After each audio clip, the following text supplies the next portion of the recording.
Lucy, when we talk about friends, friends that you've known for a long time, friends that have figured importantly in your personal and career, you have to include this gentleman sitting next to you. Would you introduce Gale Gordon to us? Gary, I think he's just about the finest, one of the finest gentlemen I have ever hoped to meet. And one of the greatest performers. And one of the kindest, most caring. He's very unusual. My friend Gale Gordon. Thank you. That's beautiful. You know, before we started the interview with both of you, I was watching you kibitz and carry on, and I mean, it's almost like a mirror image of what you do when you act. How much of that have you used in the shows that you've done together? Your own personal relationship? Well, I think it comes through just as you... I hadn't thought of it before, but I'm sure it does. Yeah, because we do enjoy working together so much that we break each other up, rehearsing and everything else, even though we're working very hard to memorize lines or do whatever it is that's supposed to be done. We have fun doing it, and something strikes us funny, and boom, away we go, but always come back to it. In other words, we enjoy work. Work, I think, is the wrong word. We play, but very seriously at times so that it comes over as it should. But while we're doing it, I never think of working with Lucy. I always think of having fun and playing at working.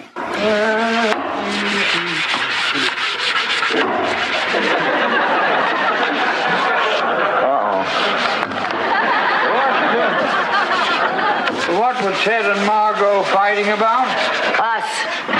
What? Lucille, can't you watch what you're doing? Oh, I'm sorry, but I'm upset, and we've got bigger problems than this silly apron. Oh, well, why should Ted and Margot fight about us? Because according to them, we're spoiling our grandchildren. Nonsense. Oh, you maybe, but not me. Both of us. We keep buying them presents, and you know what we're really doing? We're competing for the children's love. Uh-oh. You've been watching Phil Donahue again. Is there an element of security in having people like Gale work with you? I think, well, Gale is the only one, really, that I was rather insistent about. I didn't want to do it without him.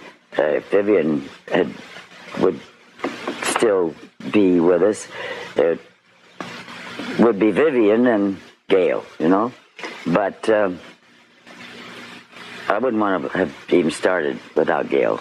You mentioned Vivian. Yeah. Would you ever consider doing another show with, because I'm assuming that Lucy is going to go on forever.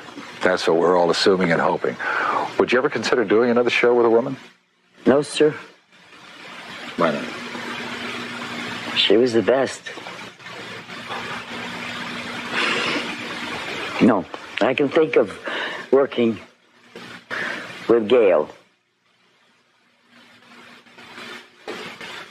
but not the other way around. And I just can't imagine it.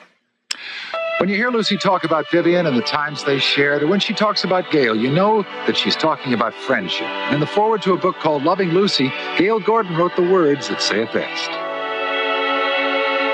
Mainly, dear heart, my thanks for letting me participate in a very small way in concocting the world's most needed tonic, laughter, the miracle drug. It's good for what ails you, it has no injurious after effects, and it is well nigh impossible to take an overdose. The world loves you, dear physician. You have soothed our aches and pains, you have lightened our burdens, and made our lives a little brighter. And you have given television an added dimension by using it as a vehicle for making house calls. Bless you. Oh! Tomorrow we'll continue our visit with Lucille Ball, and we'll hear just how much it means to her to be back. Lucille Ball, she's back, and this time in a series called Life with Lucy. Today we continue our three-part series with Lucy, a face that's been seen by more people than the face of any other human being that ever lived. And boy, what a face. You were aware that someone had once said that that face has been seen by more people than any other face in recorded history? I'm in good company. Jesus Christ. I thought of that, too, when I read that. I must say, before we go any further, the reason that we're in here, we thought it'd be kind of nice to change the mood of the piece. And you had reservations, obviously, about doing an interview in a hardware store, but it's you a little cutting. You just finished doing tonight's episode. Yes. And you've got a week down, time to rest, recoup. I must ask you, what's it like to be back in the grind? Great fun. Really fun. I'm having fun again. I missed it terribly. I missed my arena. I missed doing things in front of an audience. Now, on our part, we needed Lucy. We missed her. On your part, as you said, I missed her, you too. were bored. You missed it. I missed Lucy. Yeah. I missed doing Lucy. Why is Lucy so important to you? Well, she has a good time, and she does a lot of things that are fun, and gets out of the house, and she accomplishes a lot, I think, by making other people get their minds off their daily whatevers. Well, good morning, Agnes. Oh, 2 new leaves. Oh, congratulations, you little darling. Oh. So, what's with you, Melvin? I have been sweet-talking you for months, and you have not grown an inch. What's with these dead, dying leaves? What is this? Look, I don't like doing this, but... Now listen up, snail bait. The free ride is over. You either get growing or get going.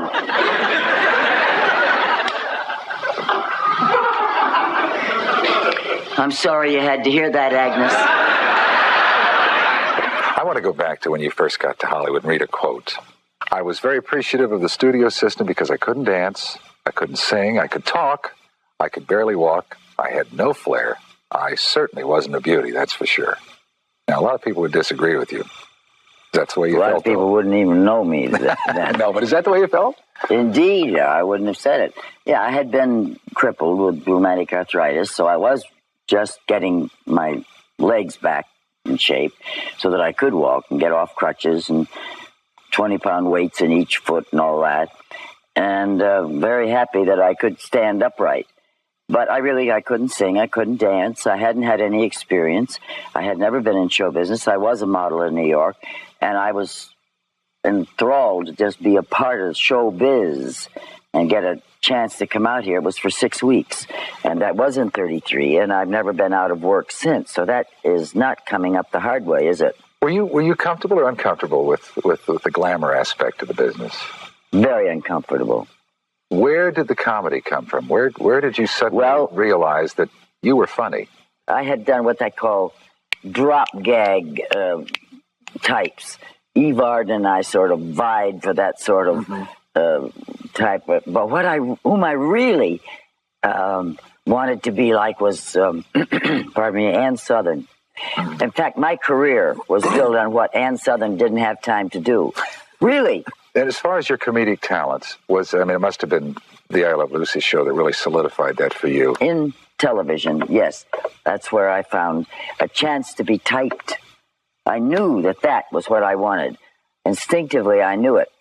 Long before television, I wanted to play the same type of, which other people always said, I just don't want to be typed. I want to do something. I want to, spread my wings and fly and have plenty of different types of things. I didn't. I wanted to be typed. I didn't know quite which type I wanted to be. But when I got into television, I found it. You found it. You sure did. You found it. Tomorrow, when we conclude our visit with Lucy, we'll hear about Well, we'll hear Lucy talk about Lucy as a wife and a mother. And we conclude our series with Lucille Ball, a wonderful comedian who's given us moments like this for 35 years. One day, the prince took a walk in the forest, and the witch said to herself, I'll teach that king a lesson. I'll turn the prince into a frog. And the prince said, oh, hello. You must be the Wicked Witch. And the witch said, you got it, Buster. Sniggly, sniggly, snaggly, snog. I'm turning you into a frog. And the prince said, just a moment. You can't just turn anybody into a ribbit. Moments Lucy has given us. She, too, has had a lot of wonderful moments to remember. I asked her what becoming a mother for the first time brought to her life that wasn't there before. Here's her answer. Diapers. Bottles, caravans of clothes. Yeah. And cuddly little animals and sleeping paraphernalia and cribs and all kinds of water wings and things that you drag along even if you're going to this... just down to Palm Springs for 2 days. It was a caravan always. And all the dogs and all the people and everything. I loved it. I had a wonderful time when the children were young. Didn't you? Mm-hmm. I loved it. I waited a long time. I was surprised at that. You were, 39? Why were you surprised? I don't know. I guess because I lost two. You think of Lucy as timeless, and you don't put a... Well, I do, too. I'll leave it that way. And you don't put an age on that. That's one of the reasons that I don't think of. There are only a couple of dates that I can remember, and that's when my children were born, and when Gary and I got married, and when I was first married, and I had my children so late in life, it kept me 20 years younger, and I'm grateful for that. Even though they're grown, and Lucy has a family, and Desi, he has no children. No children yet. He was married once for about 20 minutes. But do they still come to you for advice in any way? Strange. Just now beginning to. In what sense?